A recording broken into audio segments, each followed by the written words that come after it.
कहते हैं कि एक घर सिर्फ दीवारों और छत से नहीं बनता। कभी कभी कुछ घरों की नींव में गहरे राज और कभी ना खत्म होने वाला दर्द भी दफन होता है। और रौनक जूही मल्होत्रा के लिए फ्लैट नंबर 18 बस एक ऐसा ही घर बनने वाला था। एक ऐसा पता जहां खुशियों ने नहीं बल्कि खौफ ने दस्तक दी थी। तो चलिए आज उस फ्लैट के बंद दरवाजों के पीछे छिपी कहानी को जानते हैं। ये थी पहली चेतावनी। बिल्डिंग के गार्ड के मुंह से निकले ये शब्द सिर्फ एक अजीब सी सलाह नहीं थे, बल्कि आने वाले भयानक वक्त का एक इशारा थे। एक ऐसी चेतावनी जिसे नजरअंदाज करने की कीमत बहुत बहुत भारी पड़ने वाली थी। तो कहानी की शुरुआत होती है रौनक मल्होत्रा से, जो एक होनहार सिविल इंजीनियर है, और उसकी पत्नी जूही से। जूही 7 महीने की प्रेग्नेंट थी और दोनों अपने पहले बच्चे के आने का बेसब्री से इंतजार कर रहे थे। एक नए शहर में कंपनी की तरफ से मिला फ्लैट नंबर 18 उनके सपनों को पूरा करने का मानो पहला कदम था। पर वो ये नहीं जानते थे कि उस घर की दहलीज के पार सिर्फ एक नई जिंदगी नहीं, बल्कि एक पुराना खतरनाक इंतजार भी उनका रास्ता देख रहा था। अब गार्ड की ये अजीब सी बात सुनकर रौनक को थोड़ी हैरानी तो हुई। मतलब कौन ऐसे कहता है?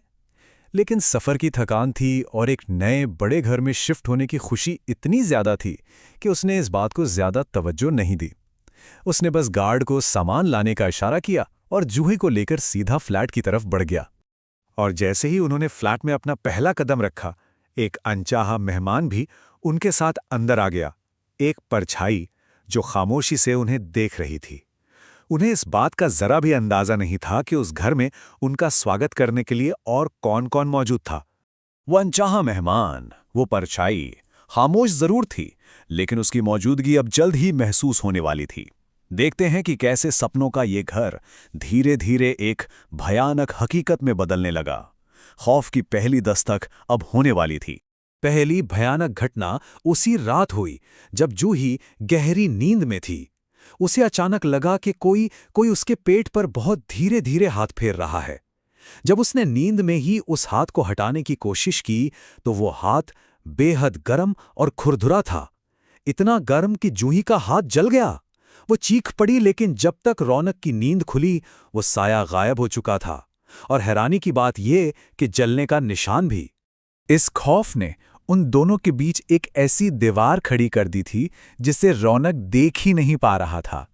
जूही को पूरा यकीन था कि घर में कोई और भी है, लेकिन रौनक उसकी बातों को सफ़र की थकान और प्रेगनेंसी का वहम मानकर टाल देता था। जूही अपने डर में अकेली पड़ती जा रही थी, ये जाने बिना कि उसका डर ही उस घर की अकेली सच्चाई थी। अगले दिन मामला और बिगड़ गया। घर के काम के लिए आई एक बाई की भयानक मौत हो गई।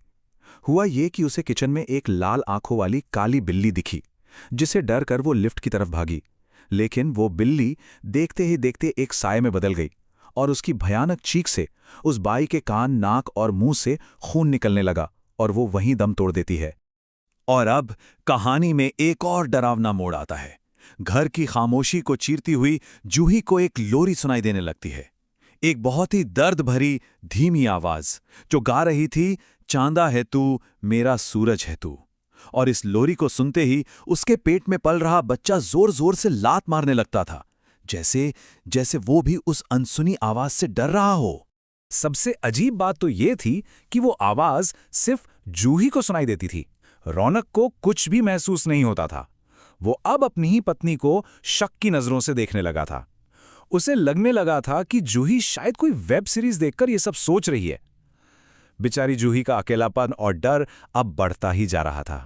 जूही का अकेलापन अब खत्म होने वाला था, लेकिन जिस सच का वो सामना करने वाली थी वो उसके अकेलेपन से कहीं ज्यादा भयानक था। डर और शक का ये खेल अब खत्म होने को था, क्योंकि वो साया अब सामने आने वाला था। और जैसे ही वो दोनों अपने बेडरूम में गए, उनके होश उड़ गए। बिस्तर पर एक साया बैठा था जो एक गुड़िया को गोद में लेकर वही लोरी गा रहा था। आखिरकार रौनक ने भी उसे देख लिया। जूही का डर कोई वहम नहीं था, वो सच था, खौफनाक सच।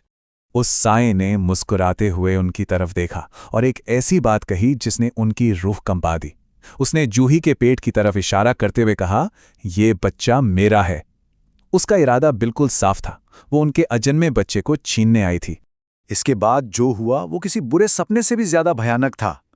साई ने अपना हाथ जूही की तरफ बढ़ाया। घर का दरवाजा अपने आप जोर से बंद हो गया और वही काली बिल्ली अचानक से आकर रौनक पर हमला कर देती है। इस अफरा तफरी के बीच जूही दर्द से तड़पकर जमीन पर गिर जाती है। जब रौनक किसी तरह बिल्ली से छूटकर जूही को संभालने की कोशिश करता है तो वो देखता है कि साये की गोद में अब गुड़िया की जगह एक मरा हुआ बच्चा है। इस हमले में जूही ने अपना बच्चा खो दिया था। वो साया उनका बच्चा छीन कर ले गया था।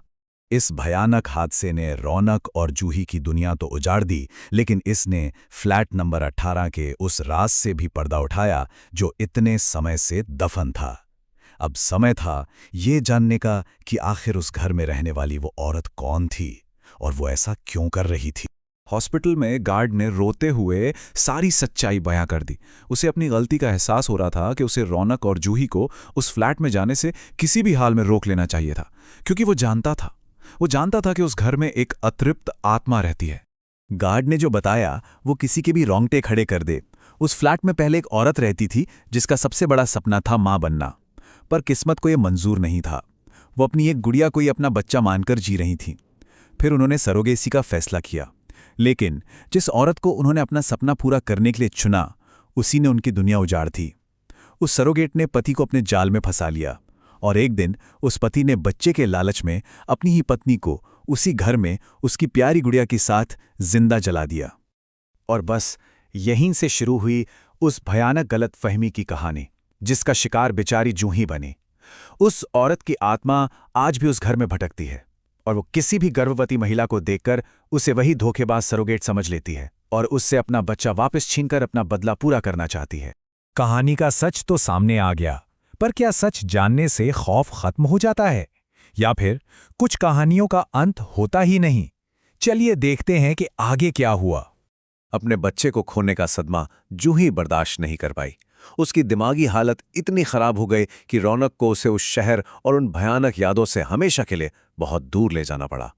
रौनक और जूही तो चले गए, लेकिन उस फ्लैट में मौजूद वो अधूरी मां, वो अतृप्त आत्मा आज भी वही हैं।